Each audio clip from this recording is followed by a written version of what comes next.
Alléluia. Gloire à Dieu. Balinga mikati na Yesu Kristo. Na pesu sombote na kombo na Yesu Kristo.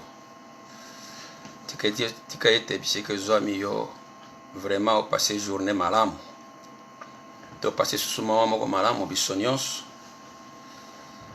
Koyoka suma lo bananzambe. C'est vrai tozana bandako. Mais esika nyonso tozali molimo mosanto azali na biso tozali en communion. Tikete nzambe apambola yo bisika ozali. Lelo susu na bolingo na nzambe topusani so esika oyo mpona kokabola o ezali maloba na nzambe.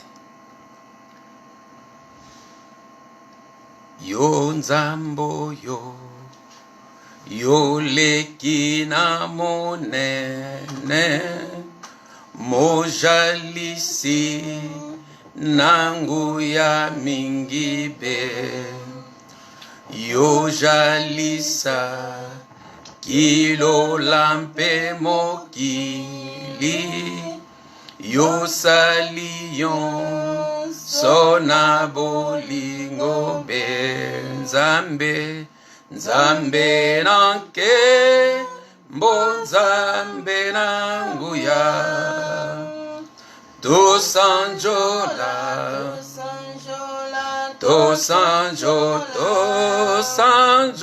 nzambe nanke mbonzambe nanguya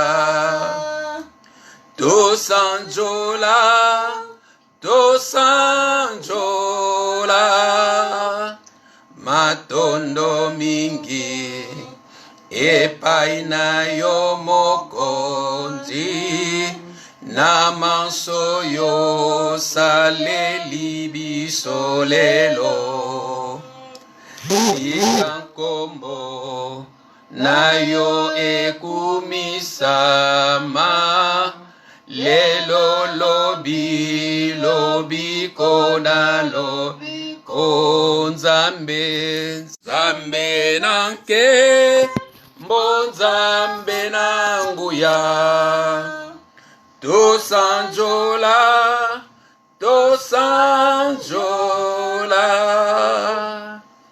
yoza nzambe na bolingo yoza nzambe na bolingo yoza nzambe na bolingo yoza nzambe na bolingo yoza nzambe na bolingo yoza nzambe na bolingo yoza nzambe na bolingo yoza nzambe na bolingo na yonde na te elikya na yonde na te elikya na yonde na te elikya na yonde na te elikya niye mwamba ni salama niye mwamba ni salama niye mwamba ni salama niye mwamba ni salama yoza nzambo bongwanite yoza nzambo bongwanite yoza nzambo bongwanite yoza nzambo bongwanite na yonde tote elikya na yonde tote elikya na yonde tote elikya na yonde tote elikya nzambe papa na biso ovandi bisika bileki likolo kombo na yo ekumisama oza nzambe na bolingo oza nzambe malamu amour na yo kati na bomoi na biso tomoni yango lisusu kopesa biso tongo na lelo nkolo kosangisa biso bisika tozwami na bandako nayebi ete tozali moto na ndako na ye nkolo me na molimo tozali moko papa pambola moko na moko bisika yazali papa pambola lisusu ngai yo na koyeba na koteya mokona lelo nzambe molimo mosanto fongola basanse na biso spirituel nkolo ilimine mitema na biso nkolo po totekoka kososola oyo ekolobama na esika oyo illuminer mitema na biso to ko comprendre l'espérance ya appel oyo salaki biso kolo kolo na tondi yo ozali nzambe malamu kombo na yo ekumisa masu na tango oyo na tondi yo mokonzi na nguya na kumisi yo ozali nzambe malamu papa tika ete nyonso kobima na bibebu na ngai ezala oyo ekotonga libota na yo nkolo maloba na yo eyaka nzambe mpona kokorige biso eyaka mpona koedike biso eyaka nzambe mpona kopamela biso nkolo po te tozala vraiment po te tozala prepare na misala oyo ya malamu nkolo kombo na yo ekumisama na nyonso oyo ozali na kombo na Yesu Kristo tobondeli bo pe tolobi amen. Gloire à Dieu ye oyo azali nzambe malamu apesinga suna yo mokolo na lelo toka susu koyoka maloba na nzambe. C'est vrai le mercredi passé tokaki o pasteur ayela ki biso sur batalan badon oyo nzambe atie kati na biso oyo esengi toyeba na kosalela tozala te lolonge ya le serviteur inutile oyo azwaki talent ake kobomba yango pe azali ko répondre pa ya nkolo na ye koloba ete namonaki ete ozali dur yango nayebaki na kobomba talent me nkolo mposana ezali ete ngai na yo tokomi mwana na nzambe ye apetoli biso ye atindi biso na mokili mpo ete toyeba na komema sango malamu tozala baserviteur inutile te me tozala baserviteur oyo tokoyeba na koservir nzambe oyo tokobota mboma oyo ekowumela seko na seko lelo na bolingo na nzambe nkolo alingisi kolobela biso à travers un message aussi thème moko eza su vraiment très importante yango bisika ezali yo na kosenga na yo tofungola babible na biso na Galate 1 fungola bible na yo naza kozela yo tofungola bible na biso na Galate 1 tokotanga na Galate 1 pe nsima nango toyeba na kotanga na 1 Corinthiens 15 na Galate 1 à partir de il y a verset 6 tina 9 tokotanga na Galate 1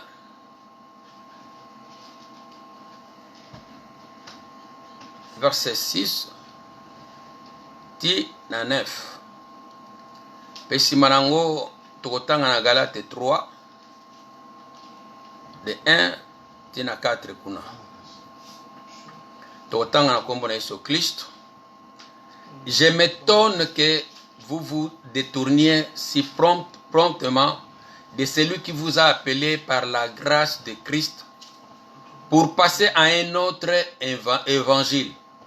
Non, non pas qu'il y ait un autre évangile, mais il y a des gens qui vous troublent et qui veulent renverser l'évangile de Christ.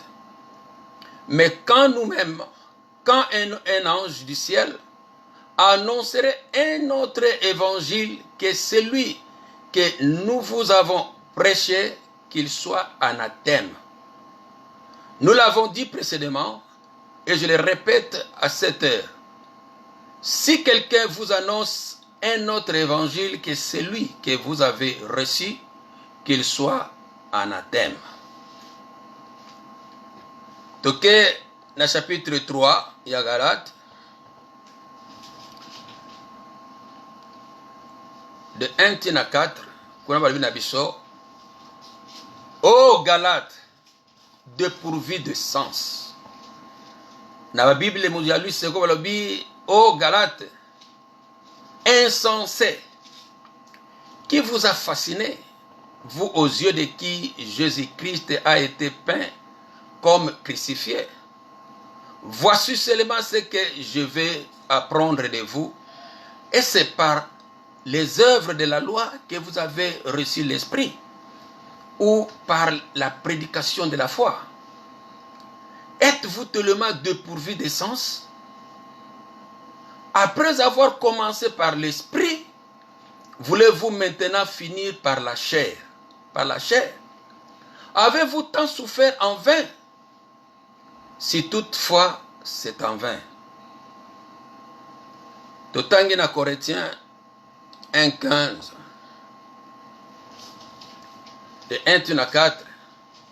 Je vous rappelle, frères, l'évangile que je vous ai annoncé, que vous avez reçu, dans lequel vous avez persévéré et par lequel vous êtes sauvés. Si vous le retenez tel que je vous l'ai annoncé, autrement, vous auriez cru en vain.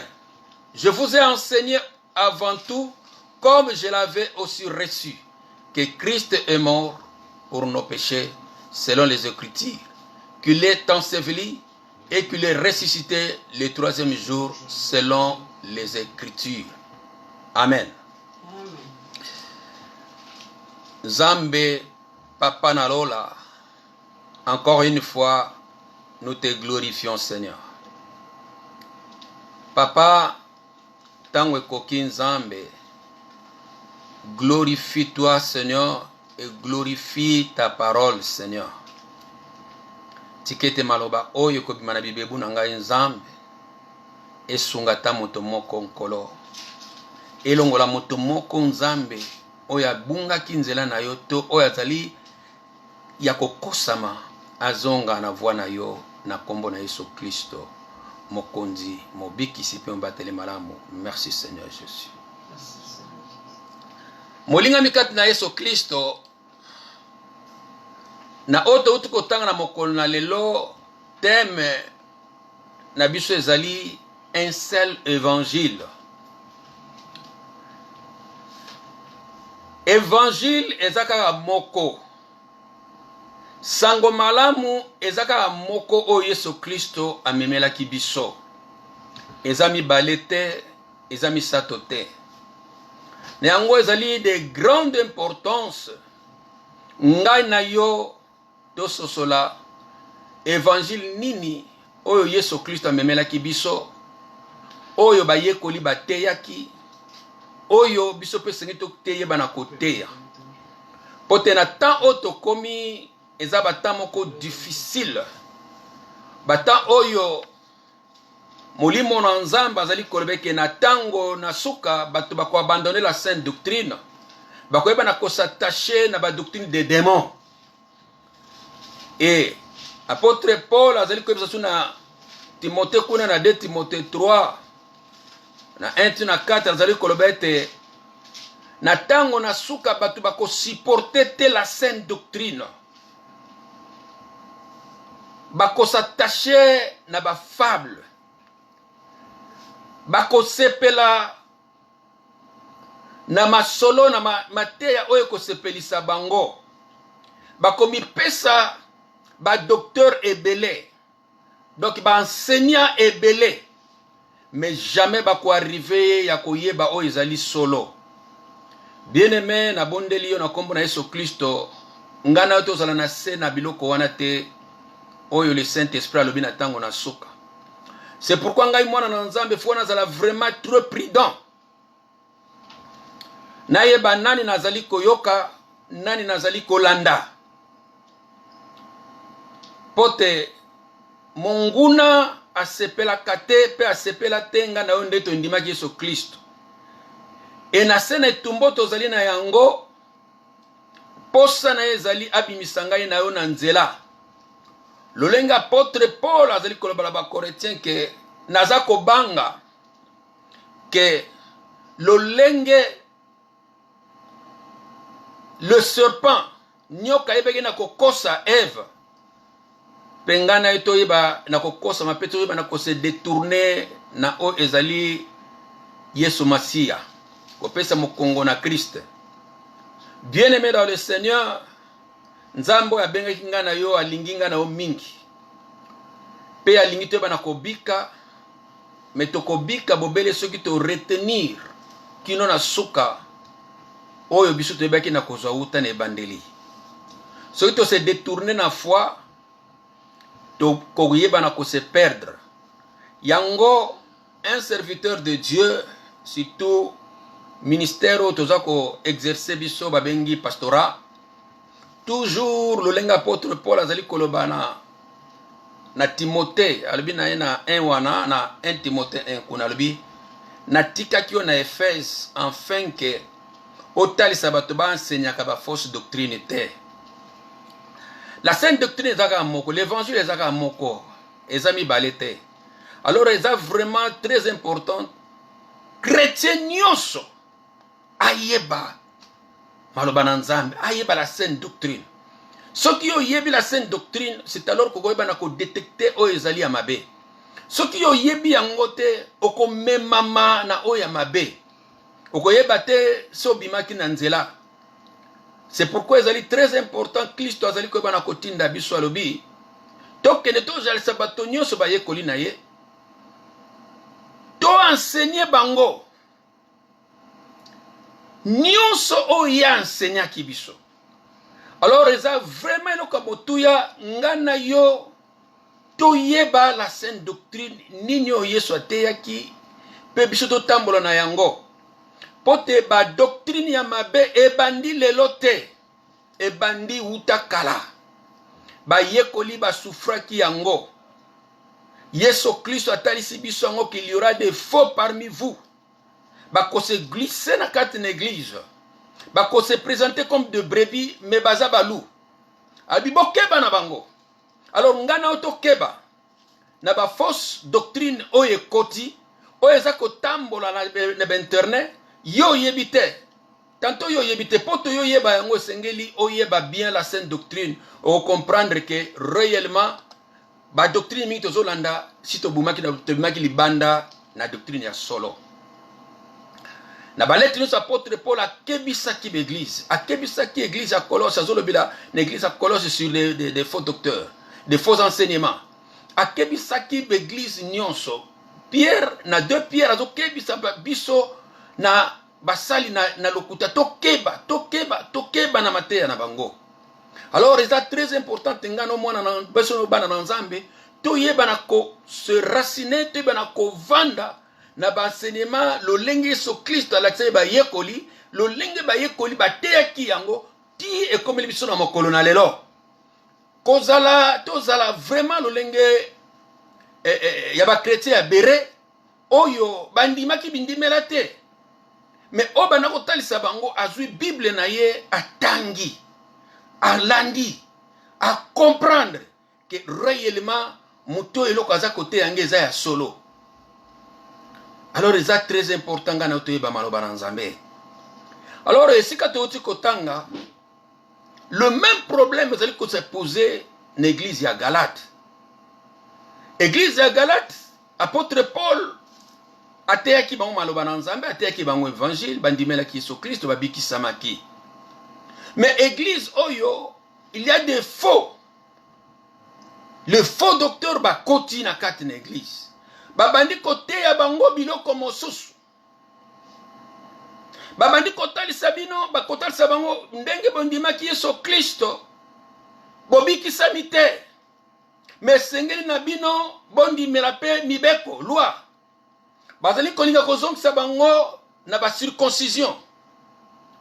So bo se circoncire te bokobika te. Bazongisi bango na ba loi na makambo ya kala.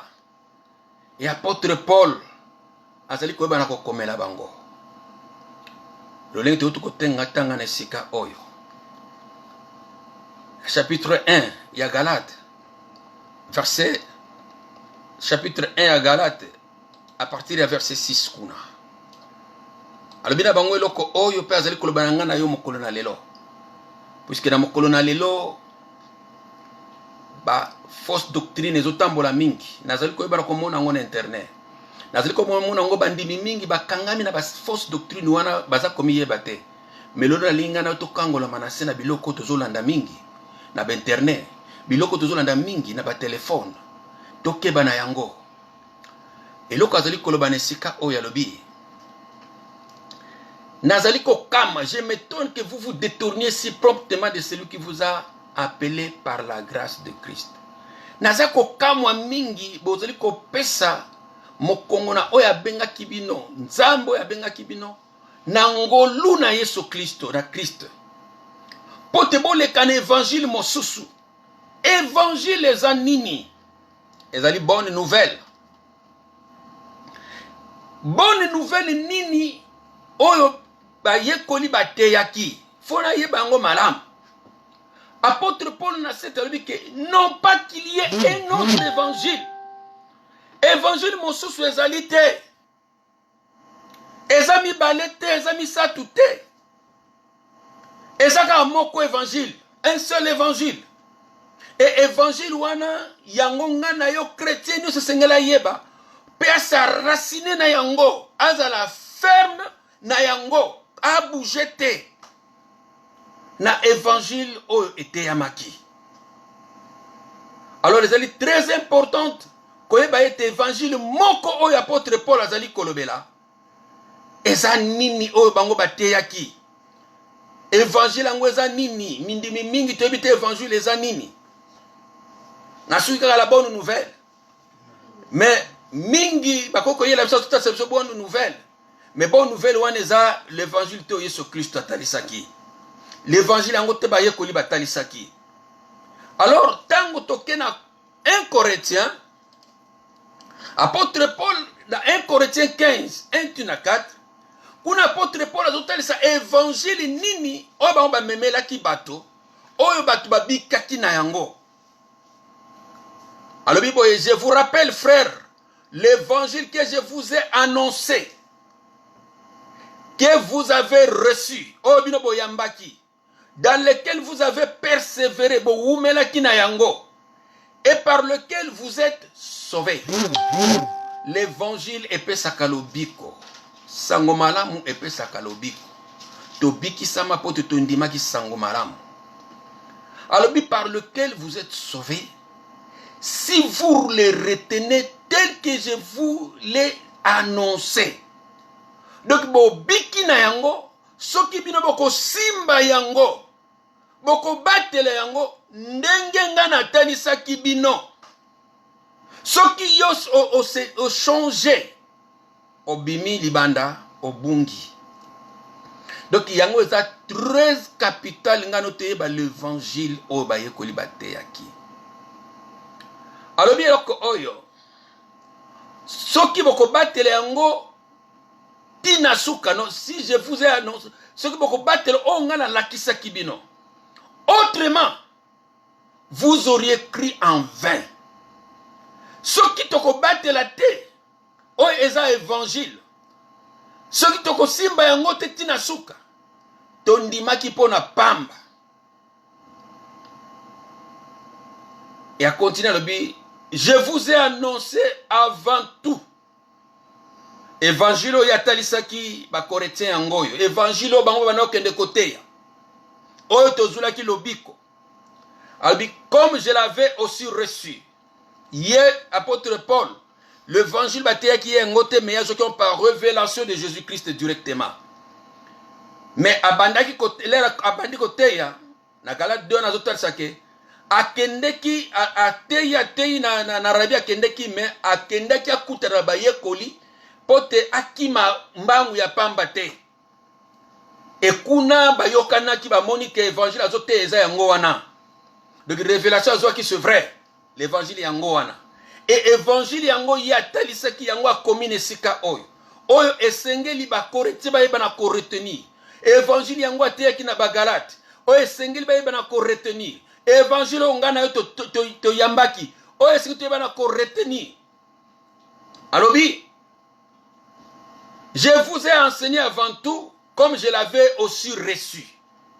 Et le connaît avec nos connaissances. Que Christ est mort pour nos péchés. L'évangile yangoana. Yesu Christo akufaki pona masumu na biso. Selon les Écritures. Qu'il a été enseveli. Et qu'il est ressuscité le 3e jour, selon les Écritures. Évangile, la bonne nouvelle.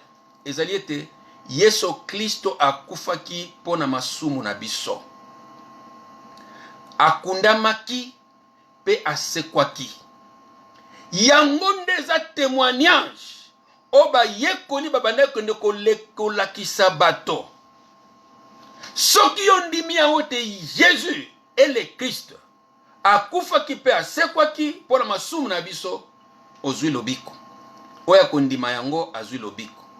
Et apôtre Paul azali ko bana kotalisa soki toke na 1 Corinthiens 15 wana tozali na 11 alobi, ainsi donc que ce soit moi, que ce soit eux des apôtres, voilà ce que nous prêchons et c'est ce que vous avez cru. Yango nde bondimaki que Yesu Kristo akufaki pona masumu na biso. Yesu Kristo akundamaki pe asekwaki. Oyo andimi azwi lobiko. Oyo andimi azwi lobiko. Yango évangile. Évangile eza pété. Nzambe atiaki yango facile. Mais il y a des gens moto toujours alukaka ko compliqué oyo nzambe atie facile. Moto aza na tendance ya ko compliqué yango, ya ko yesa yango makasi koleka. Mais nzambe atia yango facile. Atia yango pété. Que yo soko ndimi obikisami. Masumu no malimbisami. Okangolami. Mais moto tokomona ete comment moto azali ko komisa l'évangile difficile. Nazali kotala apôtre Paul Pierre na acte 2 l'air azali ko pesa discours na ye le jour au ya Pentecôte. Ba juifo bayaki na Jérusalem. L'air mitema na bango salaki pasi koyoka discours ya apôtre Pierre. Batuna kito sala nini ndeko. Pierre atindi bango teke bokende kokota jeune. Bokota jeune pote masumu na bino limbisama. Bokota jeune pote bokangolama. Bokota jeune pote balien na bino katana atindi bango biloko wana te. Oyo lelo ekoti na kati na ba église. Atindi bango biloko wana te. Alibisi bango kake repentez-vous et que chacun de vous soit baptisé au nom de Jésus-Christ et vous recevrez les dons du Saint-Esprit. Eza ko kamwa ba oyo eza koleka na internet. Ba msusu kona yaka ko yamba molimo mo santo. Non, le Saint-Esprit le jour de la rédemption, mokolo yamba ki Kristo kangola maki, mokolo yamba ki Kristo zwaki molimo mo santo. Tokeba na ba doctrine na mabe oyo ezali ko kende ko circuler na internet. O bakangi batu ko sala ba démonstration moko ya lokuta pona ko benda batu keba na yango telema no évangile ya Yesu Kristo. Nazotala na acte 16 wana Paul na Silas balaki na prison, nzamba sali quelque chose de le miracle là ba chaîne katani garde ya prison ni ko kende komi boma apôtre Paul abenge ko yakato zali ya bisonyos. Garde wana ya fukami na makolo apôtre Paul. Alobi na sala nini pote na bika. Pour ça moto ezali ta bika bien-aimé. Na sala nini? Apôtre Paul a compliqué yete. Apôtre Paul alobi na yete ke banda kota jeune ya 30 jours okangola mana famille na yo. Kota jeune poto zala libéré. Ba jeune bazo pesa bato. Kota jeune ya 3 jours au kangola mana balie ya famille. Non. Apôtre Paul a le bineka eloko moko. Crois au Seigneur Jésus-Christ et tu seras sauvé, toi et ta famille. Alléluia. Ndimela Yesu Kristo pe okobiki sama yona libota. Est-ce que c'est difficile dans mutu? Nzambe atanyos tout facile. Mutunda zo komisango difficile. Mais pas dans Nzambe za facile. Ba obandimela ki Yesu Kristo na acte des apôtres. Bazala ko persévérer na enseignement, bazala ki nesengo. Et si kamoko te balobi na mutu banda ko luka libération. Non non non. Ndengi yo ndima ki Yesu Kristo. Yesu Kristo ay ko kangola yo. Ay ko kangola na malédiction.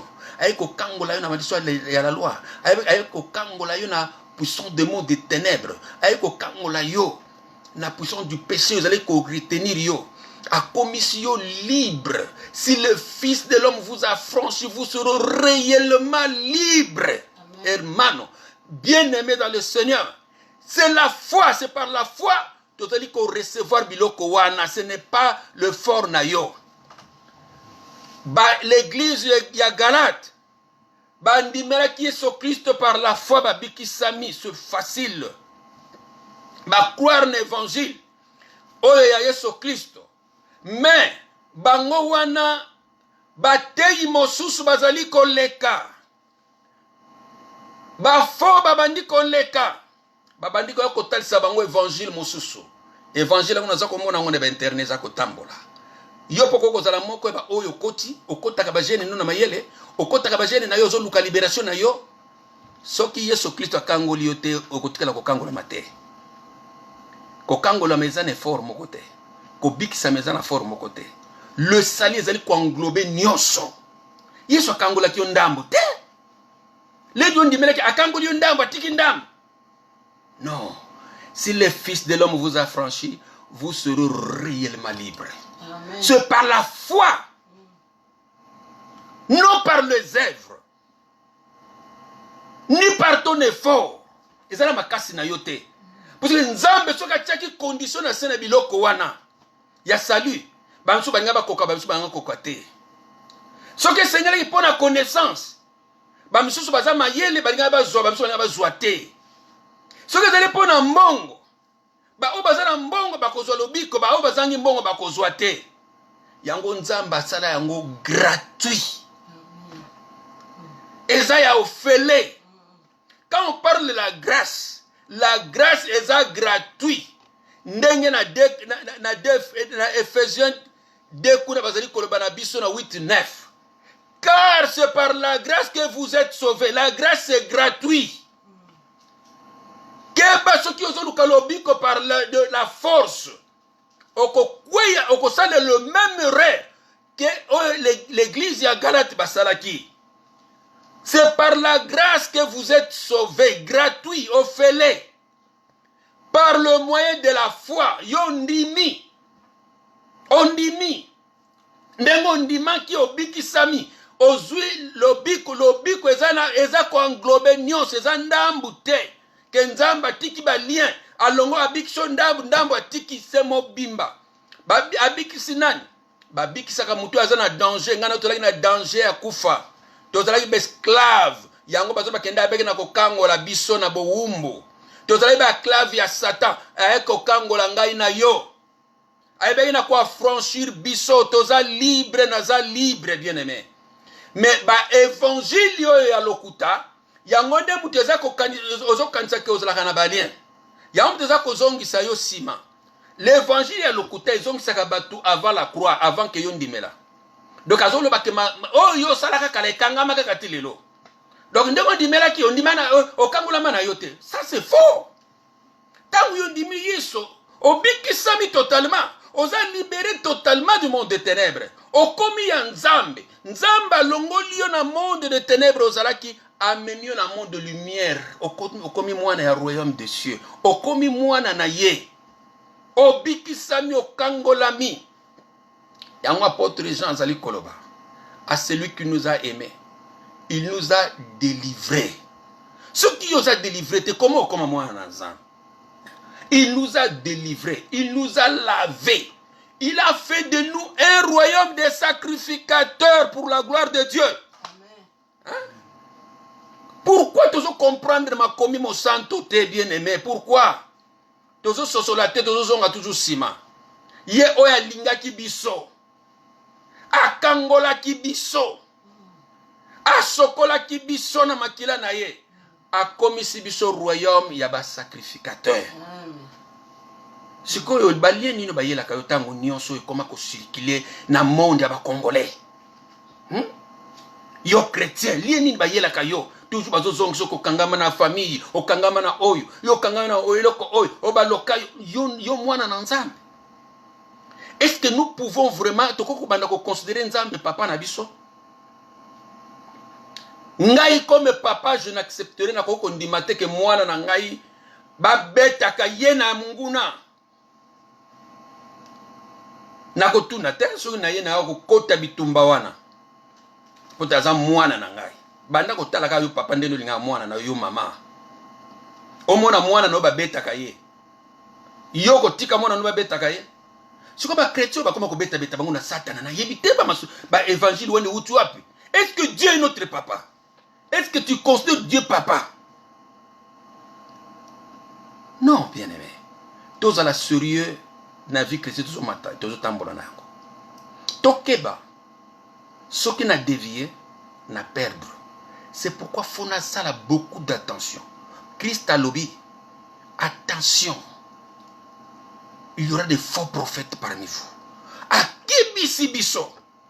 Bakoyana ba faux enseignement. Pona ko bimiso na la voix. Mais yo faut à la vigilant. Yo nyo tout que zali amen. Mais bon mutaye liyo kendo voilà molimo mo santo atalisa kinga révélation yo faut vando kanisa. Nazomona bino mikolo yo batu mingi ba misapi likola ba mobile. Ba révélation yé belé à partir de coronavirus. Nzamba talsinga yo soko zui pom olekisi. Yé bango bien aimé. Chaque fois yo tiaka na mobile no misapi pom olekisi message. Ce que zali a faux osako contribuer dans les faux. Et loko nyonso yo ko luko opsa la propagande nango fo oyeba eza vrai to eza ya faux. Nani oyo alobi yango? Luka o vérifier bien aimé. Naza kolanda par exemple message circulaire. Pasteur dira atalisinga yango quoi? Na moni pasteur dira sali reproche na tuni. Et message yango ezali. Message yango ezali. Une certaine personne azolobi azotalisa na révélation le Saint-Esprit. Les 10 bademans bako sala misala. Les 11 kokende musala te. Le 12, le 13, le 14, 3 jours wana kokende musala te. Ngasi na sendi congé na ngai. Ben na yebisi bino. Le na yeko zwa video mobimba ya frère mutu alobaki yango. Oyebi kazalaka mutabundu di Congo. Yo chrétien. Vraiment mutu ya église abundu di Congo atinda yo. Quelqu'un qui ne croit pas à Jésus-Christ. Est-ce que nous sommes malades? On dit mi pe yango ozuluka po senga nzela na musala. Est-ce que tu es malade biso ba chrétien? Est-ce que koko vandate oyebete ba prophétie à l'okute koya, ba révélation à l'okute koya? Nyon se pas na yo amen, nyon se pas no misapi pum pum pum lekisi. Ce qu'on a dit, c'est un message à bongo, ça contribue dans le mal. Aussi ça l'évangile, surtout mingi so bateli batukende, soko lekisi yango te, soko lekisi yango. Nzamba ko benir yo, a olinga kama pambolo zumbango. Te ozu 10 personnes pour otindi. Vous ozo kanza que c'est ça l'évangélisation. Non. Et loko nyonso yo ko lekisa, faut étudier yango yeba. Eza vrai, to ezali faux. Ce que eza faux, oza ko contribuer dans le mal. Ce que vous allez vrai, vous allez la propagande eza malam. Mais auto étudier kate nyoso bon olekisi. Bon olekisi. Tokeba na biloko wana, il y a des faussetés eza kotambola. Église ya Galate bateyami, mais il y a des juifs musu bazoya kotalisa bango bazonga na la loi. To bikisami na ngolu grâce par le moyen de la foi, et cela ne vient pas de vous. Et ça pour na mutute. Mutute koko kangola mutu. Un esclave koko se libérer yé mon côté, même un esclave koko libérer un esclave mon sous-souté. C'est pourquoi apôtre Pierre azali kolobana na 2 Pierre kuna bikende, baza ko promettre bino libération, ceux qui bango baza ba umbu nanu. Baza ba umbu ya nzoto. Bazo promettre bino libération, bazo promettre bino. Ceux qui vont baza baoum. L'évangile là, il y a libération, libération, libération. Faut que banango. Je vous le dis clairement. Faut que banayango. Luka libération na yo, Luka libération na yo, Luka libération na yo. Non. La libération est par la foi. Ndengo ndimaki, je crois que Christ ne kuluso. Amemaki masumo na ngai. Je crois ne kuluso Christo aibaki na kokango la ngai na malédiction de la loi. Je crois dans le kuluso Christo aibaki na kokango la ngai na malédiction ya famille oyo tobangela mingi. Je crois ne kuluso Christo aibaki na kokango la ngai na monde de ténèbres. On reçoit ça par la foi. Pour te mutu mon côté et qu'est-ce qu'il continue apôtre Paul à le dire? Ayez na binote, c'est le don de Dieu. Don est un cadeau. oyo nzambe apesi biso le biko la justification par la foi. Ce n'est point par les œuvres. Eza na misala te. Pote moko te a se glorifier. Ah, ngai na salaki boy. Ngai na kota ki muzindo na koti muzindo na kangolami. Mensonge. Ce n'est pas vrai. Le salut, c'est par la foi, le salut par la grâce. C'est une grâce de Dieu. La grâce est ça gratuit. L'accès gratuit. Ya ofele. Oya ndimi. Au moyen de la foi. Azui yango. C'est le problème qui passait dans l'église à Corinthe.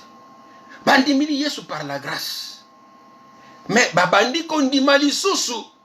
Évangile mon sous apôtre Paul et bien amis balete. Ezaka moko l'évangile. Oyo ngana enseigne bien ezaka moko. Et ami balete. Babandi ko zonga. Babandi ko memba bango na la loi. Soko mikati singe ngate ko bikate. Soko sali oyo te ko bikate. Soko zali kolia oyo ko bikate. Babandi ko ndima ba évangile wana. C'est pourquoi ko benda bango matoi. Ko talisa bango eloko wana. Koloba ete. Évangile mosusu ezali te. Non pas qu'il y ait un autre évangile. Mais il y a des gens qui vous troublent. Bah toi trouble wana ba komi et belé kat une église. Bah profiter la mission na mona ba on internet wana sur le coronavirus. Nzamba talisenga. Nzamba talisenga. Et même prière yo na internet. Nzamba dazo bondela. Coronavirus etende sikona kombo na Yesu. Coronavirus ekei. Bien aimé. Je vous ai dit, Christ a lobby, il y aura des pestes parmi vous. Et il y aura des pestes dans le monde. Bah, peste comme ça là. Mais est troublé biloté. Il faut qu'il bilo connaisse. Il faut qu'il baguerre. Mais yoko ça la troublé te. Yoko bangate. Bilo connaît ko ya mais yoko bangate. Et ko ça la commencement de douleur. Mais bango baye nazo longo lango na komba c'est longwe ba prophète ba telemaki bazo bimango na internet ba bondele elongwe yango tisigo ezate ba sala ki prière elongwe Eli l'era telemaki ayaki pa ayaki ko se présenter pa bana Israël tu yoka ki pa pasteur na 1 roi 17 kuna 18 totanga dernièrement Elie a lobby, Aïe a lobby. Le Dieu en qui je me tiens. Nzambo na tele makalibusu na ye. Mboule kobeta te. Pendant 3 ans et demi. Mboule beta ki.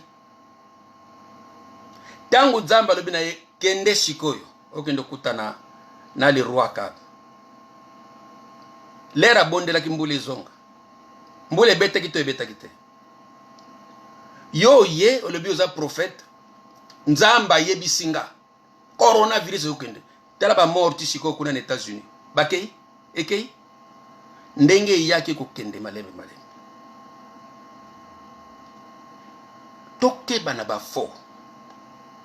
Baza ko troubler peuple de Dieu. Dieu ne l'a pas envoyé. Moutoua s'est tenu par l'ensemble que Dieu m'a dit. Na tongole raison na coronavirus na mokimbe kei. Mais est-ce que kei?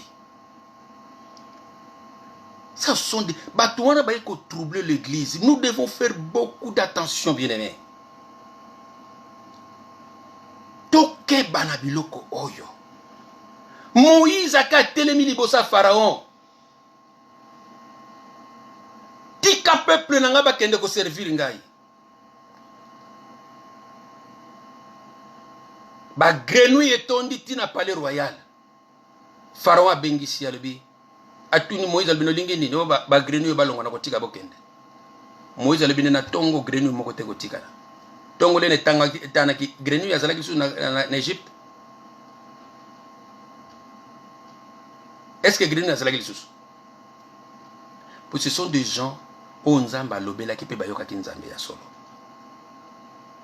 O nzamba lobite lobby grenu ekozala te pe salamaki bongo. Mais tous ces gens-là bazoleka bakoyeloke nzamba alobi nanga nzamba azongisilinga eloko moko ezomonisa meza te. Eloko moko ekomimonisa meza te. Pourquoi vous oulanda bato là? Pourquoi vous croyez à toutes ces choses-là? L'ennemi va continuer yakosala koluka koma bimission à la voix. A continuer koluka kosala poto banda ko croire de ce qui n'est pas de Dieu. Eza biloko ya lolote. Église ya Galate, église ya Colosse, mais église na tangwana. Ba vivaki ba fokati na bango. Ba vivaki ezali toujours l'ennemi cherchait comment il a renverser la sainte doctrine. Alobi, apôtre Paul alobi, na 8 alobi que na 7 alobi, non pas qu'il y ait un autre évangile. Mon sous mais il y a des gens qui vous troublent et qui veulent renverser l'évangile de Christ. L'évangile est gratuitement, tobiki gratuitement, mais quand nous-mêmes, même inga à s'écrire nakati, n'a qu'on annoncer un autre évangile, même inga ce qui n'a annoncé un autre évangile, quand même un ange du ciel a annoncé l'évangile mon sous. A prêché a tata un évangile à laquelle la mama b. Habite bien quand on liboso. Que oyo nyosa ko annoncer évangile mon sous. Que oyo bo recevoir azala anathème donc à laquelle mama b azala maudit. Bien-aimé dans le Seigneur, Nathalie Sibiso évangile ba yekoli bateyaki. O ngano tondimaki. Tobiki sami nanzela na liwa ya Kristo. Tokangolami nanzela na liwa ya Kristo. Et o nyoso Kristo asalaki, c'est par la grâce. Ezali est forte, ezali ba œuvre te. Les œuvres ezali conséquence y a la foi autozana yango. Du fait que nandimela 15 ans et n'a bandi qu'on mener une vie juste. Avant nazalaki boye, siko na komi qu'on mener vie ya kobanga nzambe. C'est ce que Dieu me demande. Mais le reste des choses bazo ko bakisela biso toke bana yango. Apôtre Paul a continué à y na 3, Galates 3.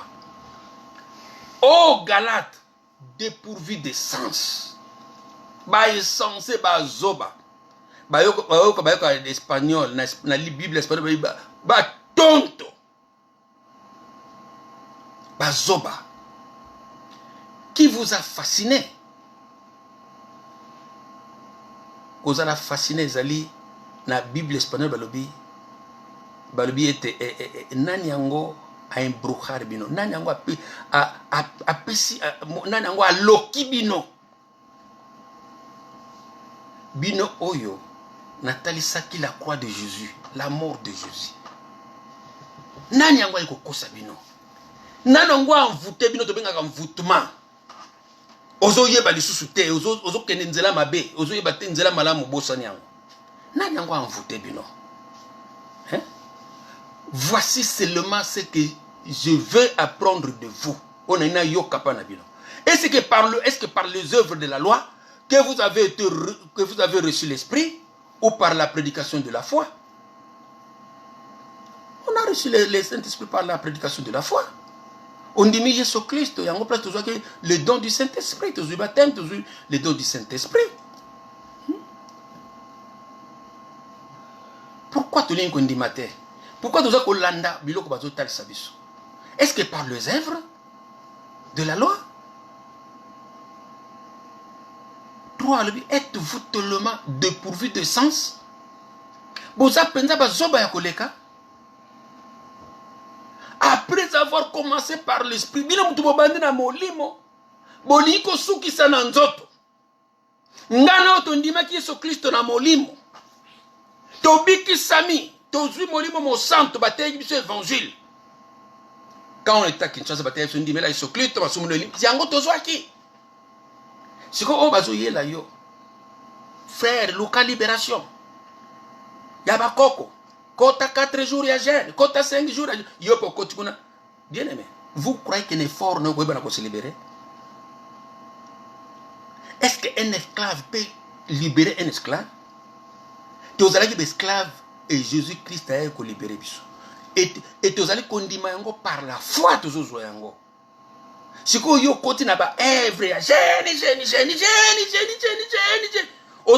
effort, donc sur la loi. Et là, ils ont gratuitement. Par la foi. Nandimite na kangolama. Ceux qui ont côté bagé nous ont la même erreur. L'évangile là, qui est fort. Des liens, bah liens où si la kate. Et là que sila ba singa ya ko kanga batu. Ya ko kanga ba lié wana mtu ko sila. Okangi ti o lembi. O moni penza ke ezo continuer na ba situation yo kanisa. Pourquoi? Parce que ozo croire l'évangile moko ya ko bangisa. L'évangile, la bonne nouvelle est pia que sengo na mitema. Et c'est pelisa que pia que sengo. Car nous avons dit au kangolama na makila na Yesu Kristo na zana sengo. Yo lingo futa. Pono kangolama. O kwe na problème pas dans ça. O kwe na problème. Vous êtes beaucoup au besoin de l'évangile wana mabe. Bazo tinde la bino na ba réseau. Bozo yama bozo kantango vrai. Pourquoi? Parce que il y a réalité moko yoza ko vivre, ozo kantaki za vrai. Et ça réalité moko to vivons déjà na Congo déjà depuis tito la ba pagano, soki kaka likambo ezali to kansaka to kendo lukaka tantôt kanga, tantôt bakanganga, tantôt bazong sanga boy. Tito ene évangile biloko na ngoto kotisi. Évangile za moko. Ya Kinshasa, ya Europe, ya Asie, ya Amérique. Et ça la moko. Et ça mi balete frère. Soko so mi kotsa na biloko wana. Ozo kene na danger. Ozo ko s'éloigner na Nzambe. Ba poussa na kana Nzambe par la grâce. To biki na grâce. To kangola mi na grâce. Moko ta ko biki sabisu. Soki ozo kanisa ona nzela jeune ezabia. Ko iba na ko similia liboso na nkolo. Mais yo tanga Esaïe 58. Le vrai jeune on Nzamba sepela kanango.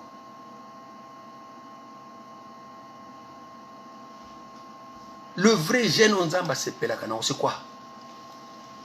Le vrai jeune albitala jeune ngana sepela kanango na Esaïe 58. Kabola lipa na ona muninga. Omoni mutaza bolumbu. Latisaye. Kopesa mokongote na oyo azoluka azana nécessité osongaye. Yangonde jeune ngana sepela kanango. C'est alors ce que tout ça la bongo. C'est alors justice na yo et ko ba na kongala comme l'aurore. Ndengi l'aurore ezali tant on ezala katongo ezotana lumière ezoya. Justice le peut ko réunir et ba na ko bima ndenge wana. E kongala ndenge wana. Donc ko sala jeune, ko jeune ezali ko sala makambo malamu. Ko mener une vie juste. Regarde les gens qui gênent. Aïna maman na ye, alobisaka maman na yete, akanisa maman na ye, l'esprit de servitude, alingaka batu. C'est ça qu'on appelle le gêne. Bokufa kabanzala pamba. Gêne eza ko pratiquer la justice. Yango Nzamba azotalisa. Pratiquer et albisu alors. Si vous pratiquer la justice, tu appelleras, tu m'appelleras, je na ko répondre mais voici. Tango wana lero ko benga, je dis mais voici. Regarde Batumi basala ba jeune wana. L'église va même na ba jeune belé. Regarde leur comportement. Mais sous ba pesa na ba famille mu Congo. Ba benga ba maman na ba bandoki. Ba papa na ba bandoki, ba kima famille. L'évangile wana yango yo lingi. Faut comprendre jeune. Vous vous gênez pourquoi? Ce que vous avez gêné, na oyoyo, et ça, conformété à la parole de Dieu, vous avez fait la pamba. la prière o nzamba sepelaka nango o nzamba yokaka. Il dit cette chose qui est vraie. Gêne d'abord les conditions te pote nzamba yokayo. Ba musulmans bazo gêner, ils ne sont pas sauvés. Ba indien ba gênaka. Presque toute l'année. Ils ne sont pas sauvés. Pourquoi? Parce que les salis, ils ont grâce. Kombo moko lokolo apôtre Paul Pierre azokoloba. Kombo moko epesamela biso par lequel nous serons sauvés. Nous avons seul le nom de Jésus. Kako andimi Yesu kefa andimi Yesu azui lobiko. Bajenaka banzala pamba bakufaka. Ils sont toujours dans le lien, ils sont toujours les esclaves du diable. Bako kangola mabobele ceux qui bandimi Yesu Christ. Ce bandimi te rien, frère. Oh yo généralisé moké par rapport à Baindo. Bah j'en ai plus que yo. Mais ils ne sont pas sauvés parce qu'ils ne croient pas à Jésus-Christ. Le salut est par la foi. Et le salut est par la grâce. Au moyen de la foi. Yo fondi mango pour Zulobiko. Regarde comment Dieu a mis les choses faciles. Atiango facile. Mais batamu kilibasa ko komisango makasi koleka. Bazo faire souffrir batu koleka. Non. Jeunes allaient pratiquer la justice. Et la Bible claire. Dieu dit misonanga ezali na moyenge bene. Yango zo sengo jeune no pezala osala ba œuvre juste. Misonanga ezali kola ba yenge bene. Matoi nanga ezali attentive na ba yenge bene. Bango wana nzamba yoka prière na bango. Quand le juste crie, le Seigneur attend. Azo yoka. Et il vient le délivrer. Qui juste? Qu'est-ce que signifie être juste? Cause la juste les années. Pratiquer la vie, la justice. Kosala misala malam. Kosala taché na nzambe, kosala misala malam. Kotambola na bosolo. Yango ba kosala ba œuvre de lumière, c'est ça. Et là comme sous yango te. Quand Christ parle que vous êtes la lumière du monde, c'est le témoignage. Vie juste toujours mettre mener na mokili. Yango kosala que pas mona que réellement tout ça ba na nzambe. Mais si tu gênes, c'est ça, ce n'est pas ça qui te fait enfant de Dieu. C'est ça que tu montres que vous avez un ensemble. Mais quand ça la bolam, quand ça la bonne chose, quand ça la bolam, il y a que réellement cette personne a un ensemble. On connaît l'arbre par ses fruits. Nous étions pas avoir bambomanango. Un bon arbre qui s'allume beau bambomanam. Si réellement tu es sauvé, bah œuvre nous que madame. Vie juste comme on dit mais ce qui que l'effort il y a religion là il y a bien aimé et ça évangile mosusu zonga na makolo na nkolo yebete le salut par la grâce. Je ne dis pas que tu ne gênes pas que gêner et ça bien ce qui oso comprendre la saine doctrine ninyo nzamba azo sengangai. La prière n'a pas fait selon la volonté de Dieu. Ndengi un Jean zakoloba na biso. Un Jean lobi na biso ni. Jean zoloba, si nous demandons quelque chose selon sa volonté, il nous écoute. Et s'il nous écoute, et l'autre dozo senga ya ko pesa biso yango. Tout doit dépendre de la volonté de Dieu. Quand tu as prier. Nzamba zo yokangai. Soki ozo senga to eza volonté na nzambe oyebi volonté na nzambe te ozo lekisa air na yo avant de prier malobo yo kobisa foye ba volonté de Dieu c'est quoi ici et soki oyebi volonté na nzambe je veux prier maintenant selon la volonté de Dieu o nzambe réellement lingi à ce moment là ko s'aligner na nzambe et ce moment là Dieu va t'écouter à ce moment là Dieu va te répondre. Faites beaucoup d'attention. Naba doctrine et belé sopani et memi biso ba koti si biso la prière ngana kaka sona yoka sujet ngo na ibidi kende awa solo mabe mutezalia. Menatiki yo parce que yo yango nde yo lingi yango yo sepela kana yango. Continue kuna ndengo lingi. Tokeba.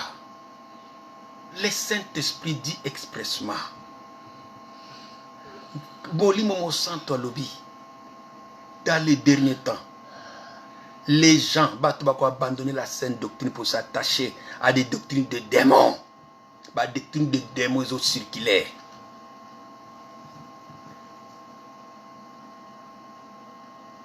Timothée, molimo mo santo alobi, natango na soka. Bato bako abandonner la sainte doctrine. Bako komi pesa na ba doctrine moko étrangère. Bako mi pesa ba docteur rebelle. Ba docteur ba enseignant rebelle. O vanda na makolo ya pasteur moko te. Yo oyo yo ya yo, oyo ya yo, pasteur oyo ya yo, oyo ya yo, oyo ya yo. Mwana aboka makana papa boni. Éducation moi ne dépendra na papa moko. Papa nyonso te.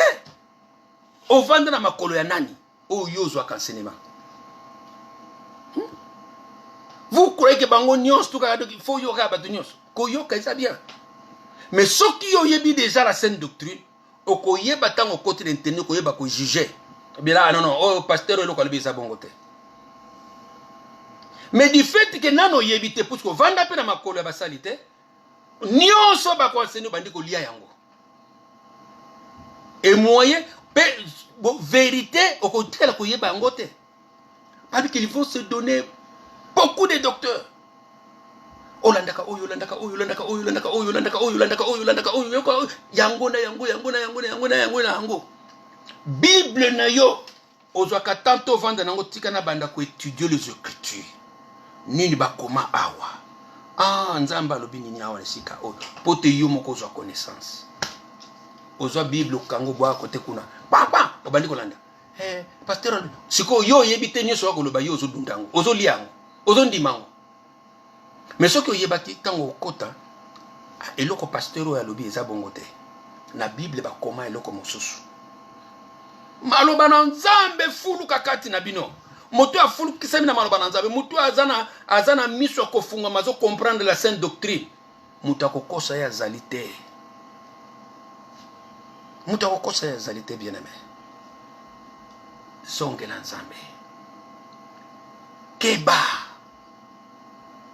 Ba fausse doctrine. Hébreu azali ko ba potena ke pona kendo ko sukisa. Hébreu azali ko lobeli ko moko ya motuya na Hébreu 13 8 9. Jésus-Christ est le même. Yesu Christ a bon mwani te. Maloba na ye pe ko changer te. Hier, aujourd'hui et éternellement. Oyo on kola lobaki non dans le passé, azali kolobango lelo pa azali kolobango na liboso. Na futur. A changé te. A changé te. Pe na neuf balobi na biso. Ne vous laissez pas entraîner par des doctrines diverses et étrangères. Bon me mamate, bwana na nzambe boniko mi me mama trop. Toni ko mi me mama mingi. Soko moni ka mtu poseli kambo yo landi mbangu. Mais ba ko son zelate. Hein? Bomi me mama te na ba doctrine étrangère. Diverses belé étrangères. Pour te Yesu Christo a changé kate. Oya lobaki non, ezo konde ozala non. Oya lobaki oui, ezo konde ozala oui. A changé te Yesu. Il est le même hier, aujourd'hui, éternellement. Alors bien bomi tikate parce que Yesu a changé te. La sainte doctrine le lingue ba pesela ki biso yango le lingue sikiti bana ko transmettre. Le lingue ba zula ki yango le lingue sikiti tuzala na yango. Mais Satan alingi azu abwa ki ba doctrine belé. Yo komona ngo lokola vrai. Mais nzoka eza na yango faux. Nzoka eza na yango faux. Keba. Bomi me mamatina ba doctrine étrangère. Diverses et étrangères. Car il est bon que le cœur soit affermi par la grâce. Mon thème est affermi comme ma casse par la grâce de Dieu. Et non par des aliments qui n'ont servi de rien à ceux qui s'y sont attachés. Et l'équipe malade, mon motema na yo la fermé par la grâce. Oh yo yo gratuitement. Oh nzamba pesi biso fele motema na yo la fermé à ça. Et ça la taché na yango. Mais non na babiloko ils ont servi na on est l'autre côté. Évangile te commissi yango dur ba serviteur. Venez voir le surnaturel. Yo so ko Maria, yo tunana ya makambo wana. Meso bika Yesu akufa pour masumu nayo. Akundi mayeni. To commissi évangile kilo pour na batu muso comprendre, donc tu comprendre les sous-terre. Donc ils ont comme lokola batu moko baza likolo, ba biso baza na se. Kobanga biloko wana te. Venez vivre, venez avoir votre libération. Et le surnaturel. Ah bon? Yo. Venez avoir votre libération et le surnaturel. Nana yibisaki yon. C'est Dieu. Bapôtre batea qui évangile na bopetenios. Batea qui biloko na te tozomona lelo, oyo bato bazokatisa qui sont grands à ça.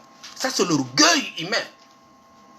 Apôtre Paul na 2 Corinthiens 12 azoba malamu ke ayebi moto moko akendeki likolo mitangi ko tuteye na 3e ciel amonaki biloko miso moto ko mona te ayokaki o matu ya moto ko yoka te mais abetaki te na monaki o yena monaki o abeti yango te c'est comme ça ah j'ai vu Dieu m'a dit l'orgueil humain asakolite makambo ya mona ekuna biso l'orgueil humain soko elaki bandeko na ngai nalalaki nzamba memaki ngai nzamba galaki na ngai na monaki na zongisaki apôtre Paul abeti yango te abina beti yango te pote lolendo kota te kati na nga pote na koma na lolendo te.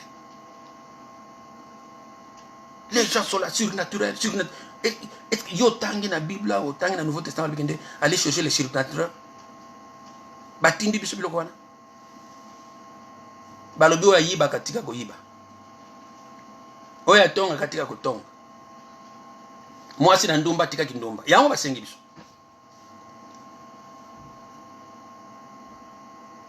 1 Thessaloniciens 4:3 alobi c'est que Dieu veut de vous des surnaturels. Non, c'est que Dieu veut de vous la sanctification, vie séparée de péché. C'est ça o nzamba lingaka.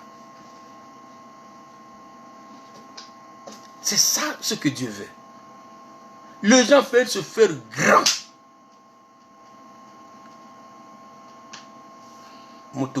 Il n'y a pas un chrétien qui est grand. Chrétien mon côté à grand, ni un serviteur à grand. Mais nous avons un grand Dieu. Celui qui est grand a yende kati na biso, mais biso za grand. Ce qui a zaté, nous sommes inutiles. Toza na biso rien. C'est ça qui fait la joie du christianisme, parce que nous avons Dieu à nous. Par rapport à d'autres religions. Toza na nzambe monene. Ayeko tia isika na ekati na motema nanga. Ça y est. Toza rien. Sans Jésus-Christ, le christianisme est rien. Sans la mort de Jésus-Christ, le christianisme est comme d'autres religions. Totikali comme d'autres religions morales. C'est tout. Mais nous croyons que Jésus-Christ est mort pour nos péchés. Akufa ki pona masumu na biso. Akunda maki pe asekwaki. Pona ko bikisa biso. Pona ko kangola biso na masumu. Pona ko kangola biso na puissance à monde de ténèbres.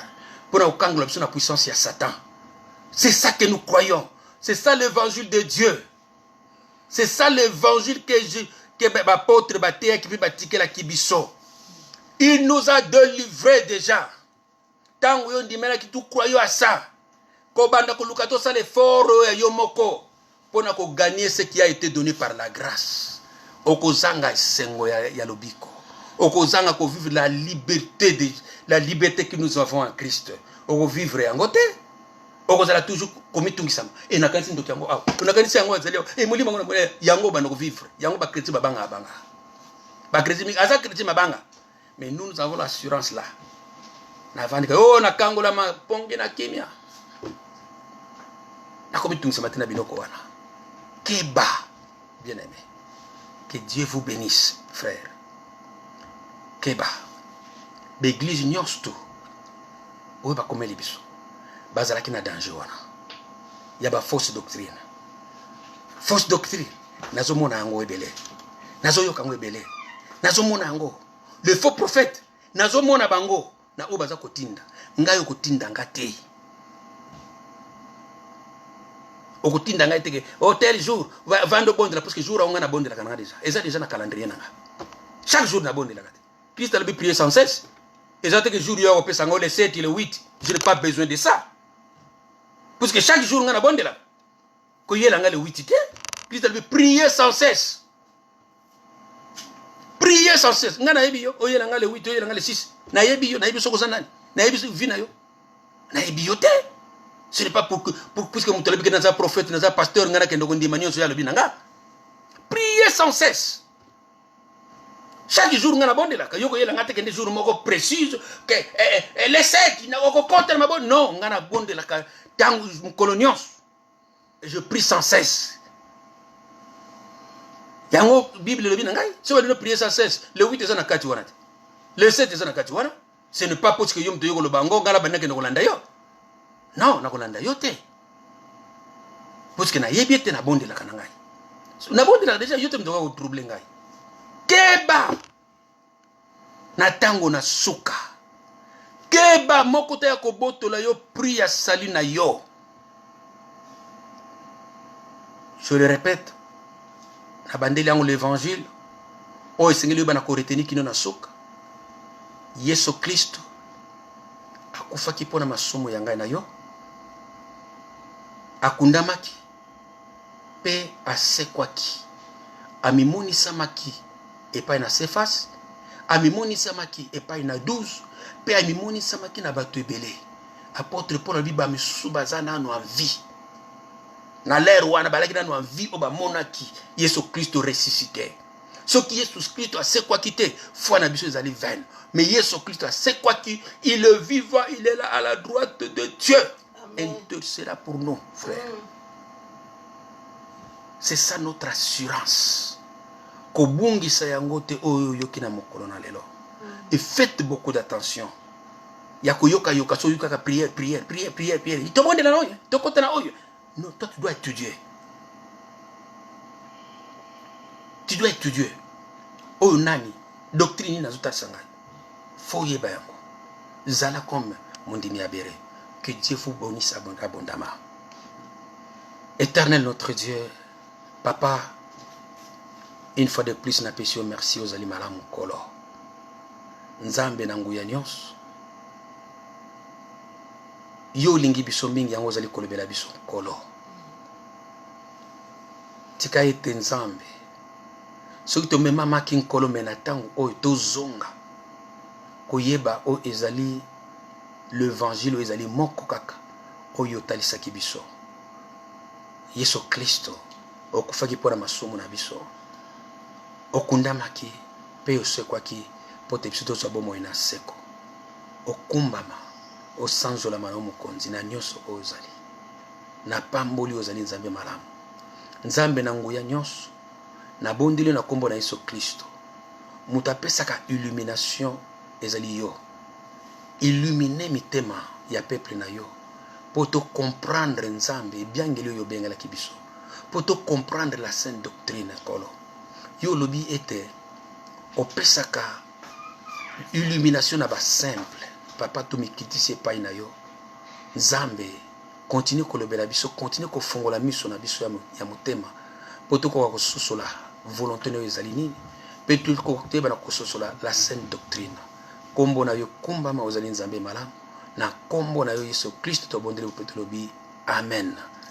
Zamba pambo la bino yenga malamu na moko. Amen.